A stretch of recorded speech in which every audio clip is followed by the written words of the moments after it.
Hello, I am Jael Solano and we're gonna talk about the trade. And when we talk about trade, the first thing that comes to our mind is either importation or exportation. Well, in this video, we will analyze important concepts related to trade and specifically concepts that will help us learn more about exportation because we commonly relate it to these two concepts. First, we will look at basic concepts of trade. Our first concept is about international trade. Well, international trade is the exchange of goods and services between countries. Then we have trade diversion. Trade diversion can happen when a country joins customs unions with free trade within. Occurs when a tariff agreement causes imports of goods and services to shift from lower cost countries to higher cost countries, causing consumers to have to pay higher prices.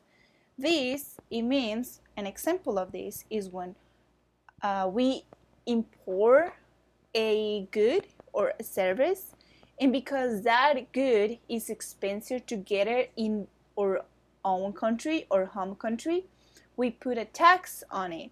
So it becomes about the same price, so it is fair for the importer and the exporter. Then we have the geographical pattern of trade. This describes the range of countries within which a nation trades goods and services. For example, in the case of the UK, the European Union is a bloc of the UK largest trading partner. And in 2017, it accounted for 44% of UK exports of goods and services and 53% of the UK imports. China now accounts for over 77% of the UK imports. So this is another example of geographical pattern of trade. The European Union is one, and we also have here in America the Union of United States, Canada, and Mexico. Because they are so close together, it's very convenient for them to have a trade. Then we have trading bloc. Groups of countries in specific regions that manage and promote trade activities. Geographical pattern of trade and trading bloc are very similar. They both based on geographical, but trading bloc it also promotes certain activities that will benefit both countries. Then we have the bilateral trading agreement. That is just an agreement of trade, but only between two countries or two unions. For example, the Europe Union and Japan, or the Europe Union and Korea, or the UK and China, but it's only just between these two. Commodity pattern of trade. This describes the range of products exported from and imported to a country from other nations. This means that, for example, some countries are heavily dependent on the export of primary products such as oil, coffee, and copper, where others have built a scale competitive advantage in exporting manufactured products such as Germany and South Korea. The detailed trade profiles of an individual countries can be found from the World Trade Organization. So what this means is that some countries will rely in specific goods or specific services different to others. And then, in the counterpart, this is the intra-industry trade. The inter-industry trade, otherwise known as the two-way trade, it happens when countries have the capabilities and productive capacities to export and import similar products. For example, American car buyers can choose Chevrolets, Fords, or Chryslers. They can also choose imported cars such as Toyota. Japanese car buyers may choose to purchase Toyotas or imported cars such as Chevrolets, Ford, or Chryslers. The United States imports cars from Japan and exports cars to it too. Conversely, Japan imports cars from the United States and exports cars to it. International trade in which countries both import and export the same or very similar good is called the two-way or intra-industry trade. Then, now that we have and we know where and what a country is more convenient trading, we will look at two different types of concepts that will define specifically what is either export or import. Then we have the trading goods. Goods exported and imported include tangible manufactured products, for example, such as cars, components for aircraft, processed food and drink, chemicals, pharmaceutical, steel, and computer equipment. So it's everything that we can touch that will be classified as a trading goods. Then we have trading services. Heavily treated services include transportation, freight, and passengers, either tourism, health, education services. It's not something that we can touch, but it's something that we get. It's a service. And this can be also a financial service, such as foreign exchange, a huge range of business services, such as accountancy, consultancy, design, marketing, all of these. And also, there's some in these late years, there also has been recently a large amount of trading services, specifically in the movie industry or TV series or films or rights. For example, Netflix, they trade services. They will buy a license or a right of a film from a specific country and then post it on their page so it's visible for another country. And that's also a trade, but it's in services. It's not as common as the trading goods, but it's also very present in our lives. And then when we talk about these concepts, now we're going to talk about when trading is being made. Now that once we have defined all the necessary concepts and we have now a clear understanding of the trading and international trading, well, we will look specifically at concepts when trading is being made, like documents, people, agencies, what do they mean, what do they do, what are examples of them. So our first concept is export potential, and it says like API, and export potential identifies products that the country already exports and that have good prospects of addition export in a given target market based on a segment of supply, demand, and market access conditions. The export potential is like, what does my country already is good in exporting? For example, Mexico is good at exporting avocado, mango, corn, tequila. So they already have a really strong potential in those goods. So you have to see what the country you are in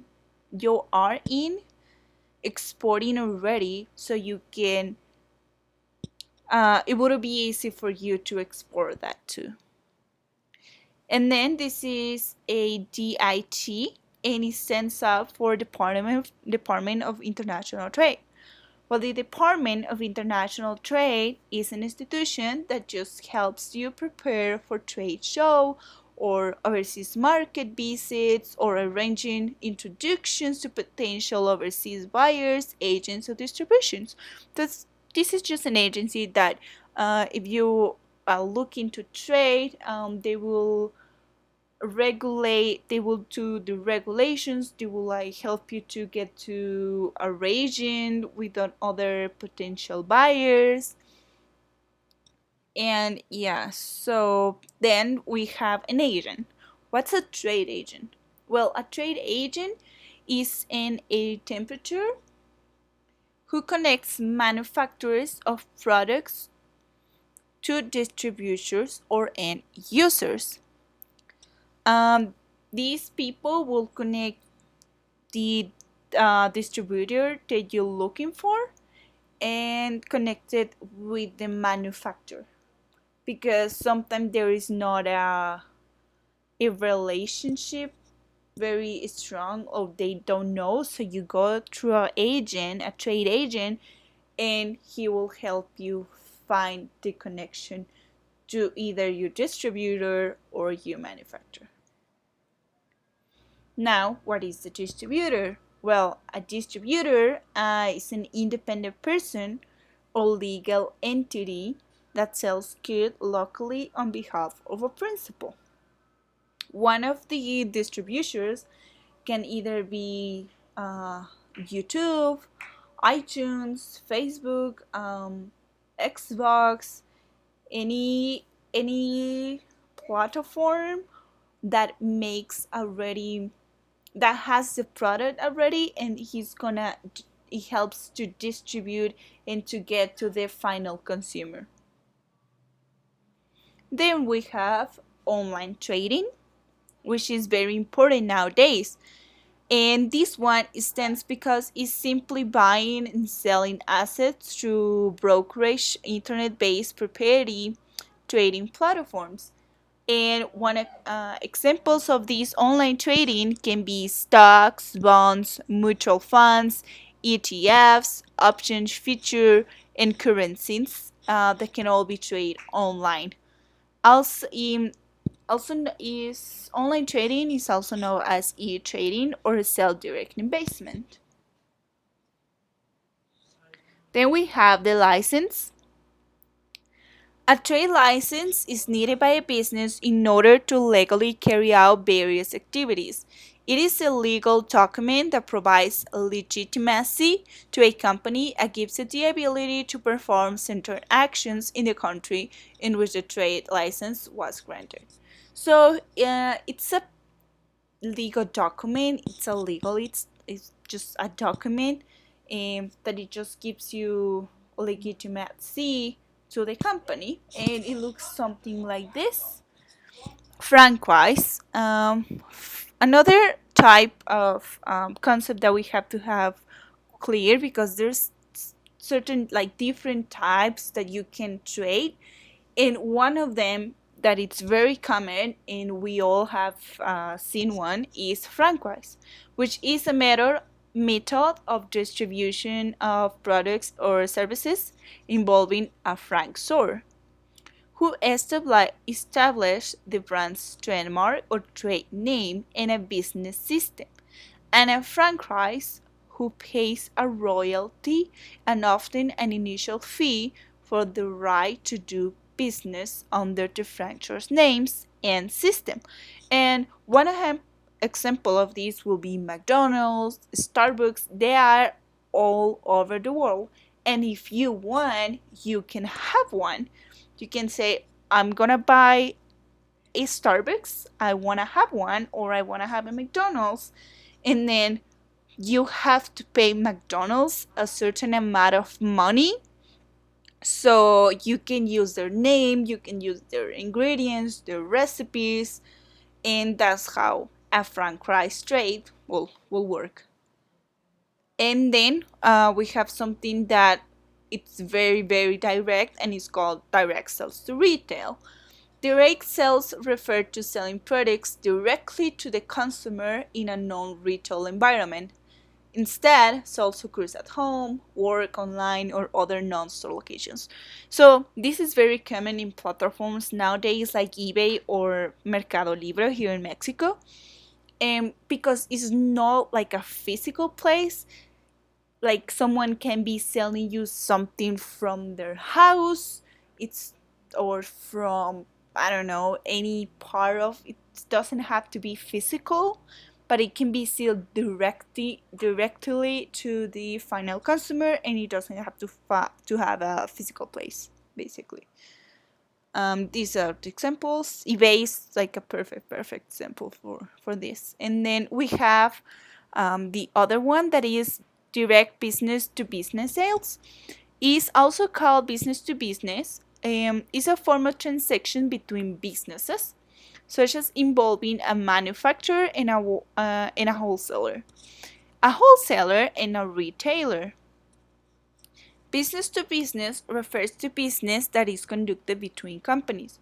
It is rather than between a company and individual consumer. Business to business, they stands in contrast to business to consumers and business to government transactions. Examples of this is the New Relic, the platform. They proclaim they help clients to understand their stories their data is trying to tell them. Their business makes software analytics less intimidating for people who are not as much as data freaks, and they should be as a business owner. So they are a business that help other business to analyze data. So that's what they do, and this is one example of business to business. They don't work with a final consumer, they work with other big companies. And then we have the joint venture. A joint venture, or JV, is a business arrangement in which two or more parties agree to pool their resources for the purpose of accomplishing a specific task. This task can be a new project or any other business activity. And joint ventures, some examples we can give is like Google with Apple or Samsung, and how they get together to create a better service. And other example is Latam with joint venture with different type of airlines, so they can have like more options. So it's about like one company will unite with another one to make something better, sometimes like a specific project, or sometimes you just like keep working together. And then we have competitiveness. Competitiveness is synonymous with a firm's long-run profit performance and its ability to compensate its employees and provide superior returns to its owners. And talking about trading competitiveness, well, we have two big ones, which is Pepsi and Coca-Cola. They pretty much the same product, but they will approach it in a different way, and they are very competitive in international market too. Like they're both really good established in the market, and this also something that you have to look when trading a product, like how similar to this other product is, and how can I make it more competitive so I don't get out of the market. Another concept that we have to have clear when talking about trading, and especially international trading, is the method of payment. what method of payment is my counterpart going to accept? Are we gonna all work in dollars? Are we gonna all work in pesos? Should I do it the exchange coin method?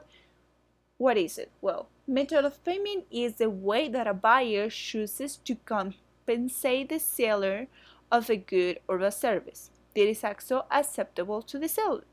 So when you're trading, you have to look into the method of payment you're gonna use.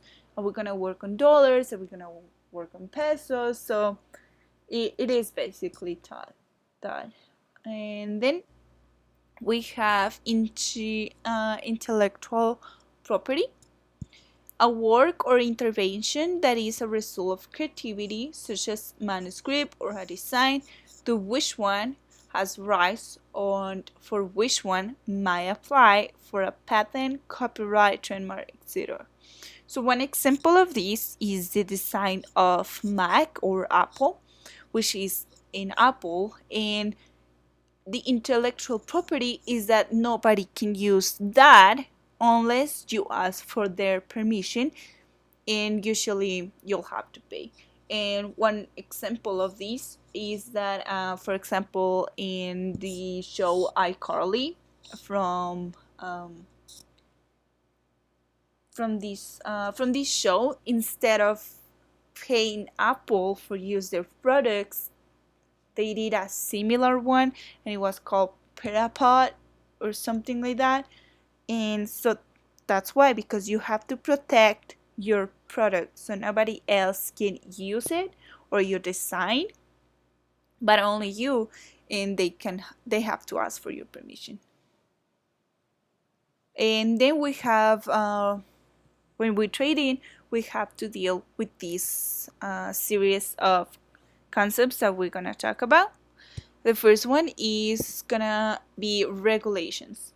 So regulations is a field of the law often breaking by with antitrust, and is includes government regulations of unfair methods of competitions and unfair of deceptive business acts or practices. So it's just like some rules that the law from the country you're trying to export is gonna like put on you and your importation and like your exportation. And yeah, so you have to like follow that and approve them. Then we have, now that we have all these, we know where we go, like what are we gonna export, where are we going to export it, is it convenient to export overseas or rather just to export in America where I have already a free trade, or what is it? Okay, so now that we have defined all of those other concepts, we're gonna talk about freight, which is where goods are transported. Are they transported in truck, train, ship, or aircraft? And well, this has to be defined first by knowing where are we going to export. For example, if we're exporting to United States and if we are in Mexico, well, then probably the most convenient will be to, and cheaper will be to export by truck. And then for this, there's like these different kinds of regulations. And what if we decide to export by train? Well, there's gonna be a different types or regulations and different customs that we're gonna have to meet. So it's important to know this, so we can know what to expect. And here comes our other concept, which is customs. Customs is an authority or agency in a country responsible for collecting tariffs and controlling the flow of goods, including animal, transport, personal, harassment items, into and out of a country. So here, one example for us that is very common is when every time we cross to the United States, we have to go through the border, but these are called customs. They check what merchandise we're taking or bring it, and that it's under the law, like we're not breaking the law. So that's what they customs in. If you're exporting, you'll have to deal with customs all the time. And for that, you have to fill up a lot of paperwork, which we're going to discuss. And one of the first ones is the invoice. Every time we go to a custom, we have to give them an invoice. An invoice is a commercial document that itemizes and records a transaction between a buyer and a seller. So it's gonna tell you what are you bringing, how much, and what is the value in money of that good. And then a manifest. What is a cargo manifest? Well, a cargo manifest is another paper that you're gonna need when you're trading. It's a published declaration of the intentions, motives, or views of the issuer, be it an individual, group, political party, or government, doesn't matter. This document is released to the country exporting to and contains information about the freight and the merchandise. Um, Different to the invoice just only tells you what, like the good, is specifically talks about the good and the value of the goods you're bringing. And while the manifest is also talk about that, but it also like it stands for like why are you bring it there, where are you taking it, what is the company or your distributor or you manufacturer that you bring it that product to, and also contains information about the freight. I mean, is going by plane, what kind of plane it is, what is the plane number, or if it's a truck, what is the license plate, the license truck, the driver's name, the driver's license. So it contains all of this information that is going to the country you're going to export to. And then talking about Mexican, there's something called Mexican pediment that will be the kind of like the counterpart of the manifest. So in Mexico, the pediment is the most relevant custom form that importers or exporters use during importation or exportation of their goods. The pediment can only be completed by the Mexican custom broker at the request of the importer or exporter. So it's basically like the manifest, but by the country doing the exportation. And this is an example of it, and you have to you have to bring all of this, and it has to be filled up by the custom brokers or custom agents. And that's it. This is the concepts that we talk about. And yeah, I hope you guys like it and learn a little bit about the concepts of trade, since like where it comes, and the blocks, and some like concepts about paperwork that it has to be needed when trading internationally. And yeah, I hope you guys like it. Thank you so much for listening to me.